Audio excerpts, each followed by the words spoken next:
And I would also like to ask the senator a question, if I could, and that would be that I do know that there was a group of women that stormed the office, your office in Washington, D.C. this last week, demanding your resignation because of your past history of assault against women. So I'm wondering, if you are not above the law, do you agree with that woman's group?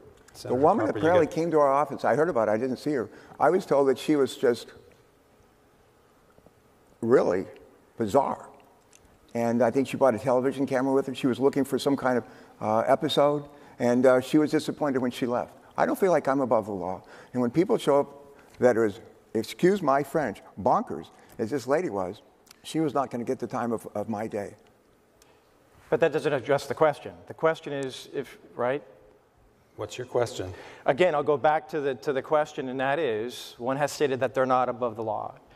It is. But this lady's not the law. This lady was like over the top, sure, out of control. You know, when people are like that, do we need to honor them as we would the law? Yeah. I don't think so. I guess the ultimate question would be: is you are now on record? It's now public information that you had abused your former wife, and there was a lie for 19 years about that. It was a big cover-up. It was a big collusion. That is baloney. That is. Let's set the record straight, okay, my friend? Sure. Let's set the record straight, okay? Every one of us makes mistakes. God knows I've made my share of mistakes. 40 years ago, I made a mistake. I owned it. I didn't hide it. It was public knowledge. My wife at the time, publicly, on television, radio, newspaper, said, this is the kind of man I married. This is the kind of man that raised my children. She died a number of years ago. Her son, my stepson that I raised for 5 years, he's like my third son. He loves me as much as I love him. I'm his only parent that's left.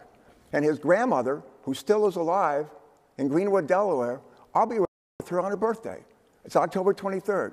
And again, I will bring her flowers, as I do for her birthday, for Valentine's Day, and for Christmas. She thinks I'm her second son. She has a little dimension now.